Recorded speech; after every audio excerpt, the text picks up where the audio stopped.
Have you ever thought about turning a tiny nail clipper into a super convenient welding machine? In this video, we'll guide you step by step to create a mini welding tool using simple, easy-to-find materials. With a bit of creativity and DIY skills, you'll have a unique homemade welder perfect for handling small electronics projects. Join us as we explore the build process, handy tips, and real-world testing in this video. Don't forget to hit like, subscribe, and turn on the notification bell so you won't miss any of our upcoming DIY ideas.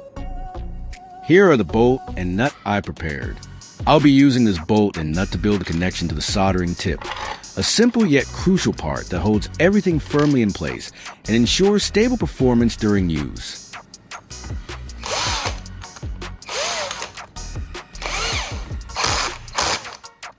I'll carefully grind down one end of the bolt to slim it down. This will help it fit perfectly with the soldering tip and ensure a snug, secure connection.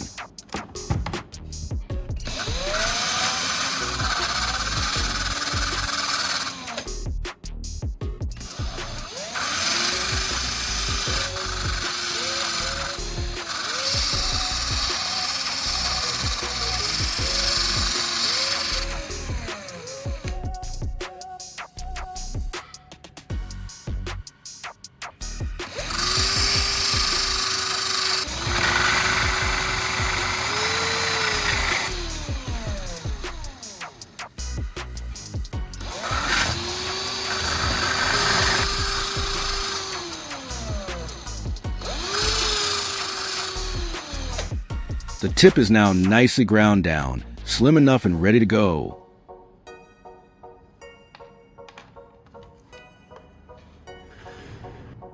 Now I'll mount it into the hole at the back of this nail clipper to start forming our mini welding setup.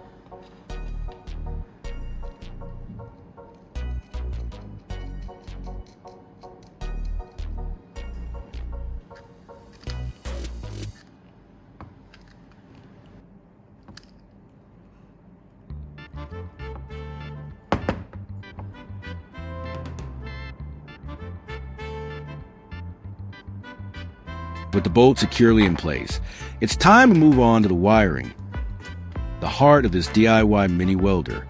I'll be using two flexible wires, one for positive and one for negative. First, I'll strip the ends of each wire. Then connect them carefully. One end will be attached to the metal clip of the nail clipper. You can adjust the temperature yourself by changing the wiring or adding a resistor. It's super flexible for small welding tasks. Since this is a mini welding machine, thick electrical wires aren't necessary.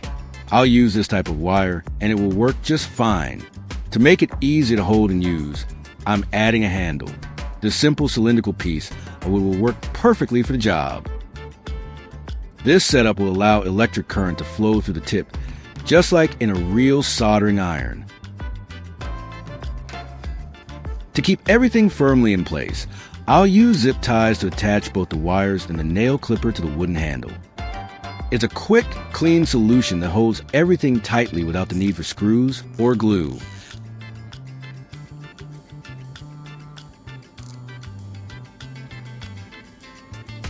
So, what's special about this welding machine? First of all, it's super cost-effective. No need to spend money on an expensive machine. Just repurpose items you already have at home. It's cheap and fun, just the way DIY projects should be.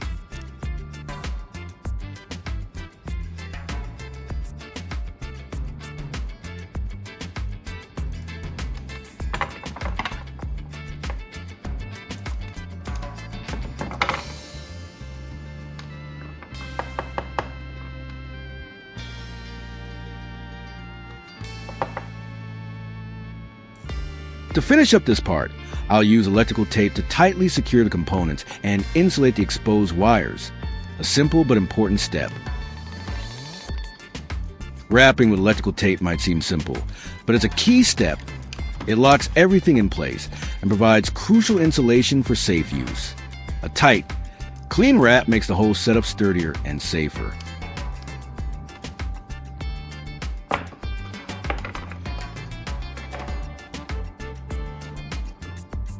This component is called a terminal block. It's used to join electrical wires together firmly, while keeping everything neat and insulated.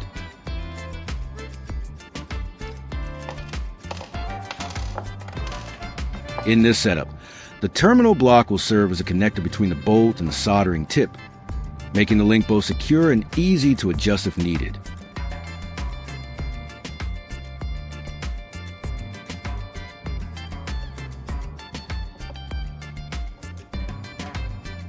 I've got quite a few old batteries lying around, perfect for experimenting with this mini welding setup. Instead of throwing it away, I'm going to repurpose the inner core of the battery and turn it into a soldering tip, a clever way to give new life to old materials.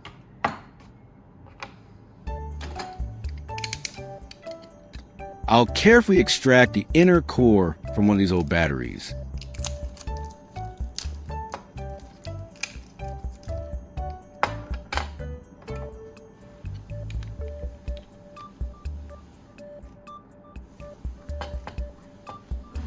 This core is usually made from conductive metal, and its size makes it perfect for precise soldering tasks. When doing this, it's important to be cautious, avoid touching any leaky material, and always work in a well-ventilated area.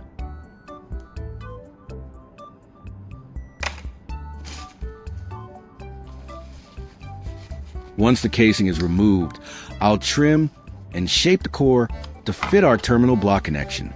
It's a great way to recycle and repurpose parts that would otherwise go to waste.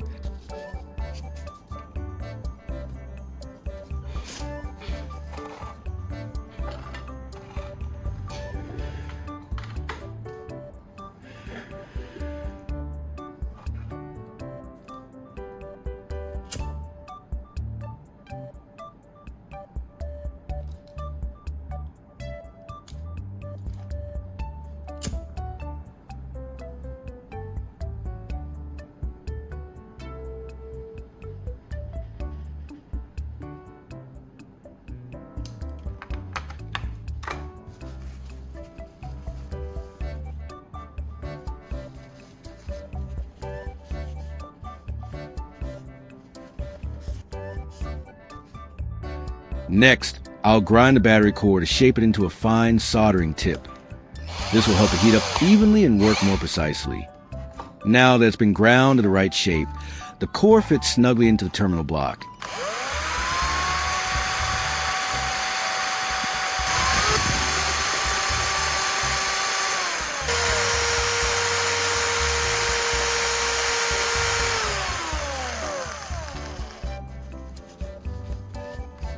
And just like that, we've turned it into a working soldering tip.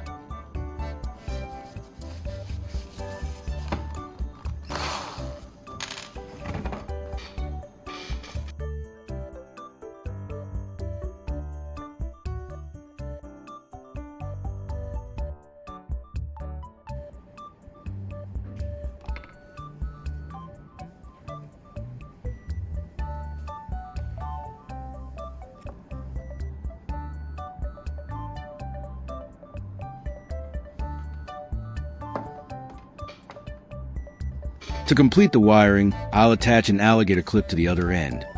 It makes the connection quick, secure, and easy to detach when needed.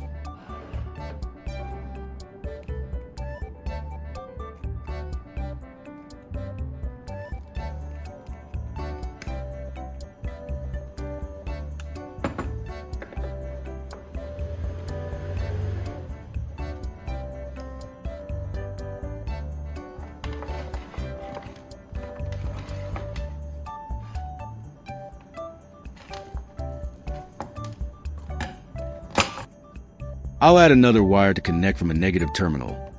This will complete the circuit and allow current to flow properly through the soldering tip. For this wire, I'll attach alligator clips to both ends. That way, it's easy to connect and disconnect from both the power source and the device. The alligator clips act as flexible terminals. They grip tightly onto wires, battery terminals, or metal parts, making it easy to test and adjust connections during prototyping. Plus, they save time by eliminating the need for permanent joints. For the power source, I'll be using a standard motorcycle battery. It's a 12V lead-acid battery, powerful enough to heat up the soldering tip and stable for small electronics work. This type of battery is easy to find, rechargeable, and delivers consistent current, which makes it perfect for our DIY soldering project. Now it's time to put our DIY soldering tool to the test.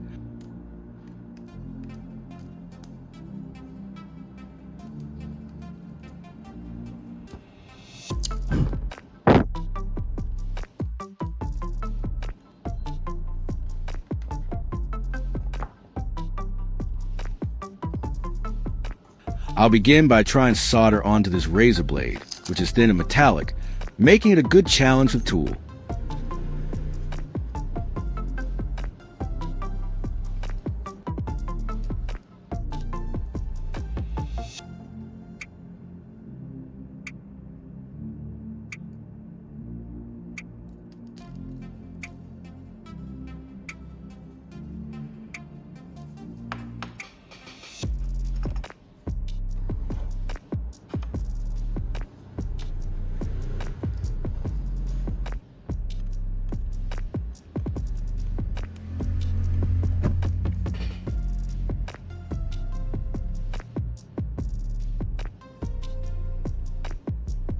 As I bring the soldering tip to the joint, the solder begins to melt and flow smoothly onto the razor blade and the stripped wire.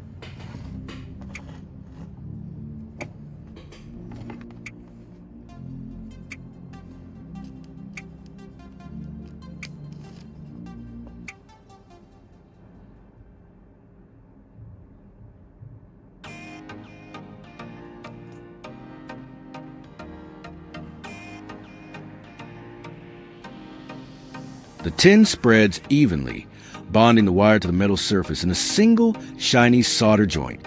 After just a few seconds, it cools and solidifies, creating a strong, clean connection between the wire and the razor blade.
After soldering the two razor blades together, the joint feels surprisingly strong. Even when applying pressure or flexing slightly, the blades stay firmly connected without any signs of separation. The solder has bonded well to the thin metal surfaces, creating a solid bridge between them. And that's it. From a simple nail clipper, a few wires, and an old battery, we successfully built a functional mini soldering tool. The joints came out solid. The response is fast, and it handles small tasks surprisingly well. It's a great example of how creativity and basic materials can come together to solve real problems. If you enjoyed this project, don't forget to like, subscribe, and turn on the notification bell so you won't miss any upcoming DIY ideas. Thanks for watching, and see you in the next video.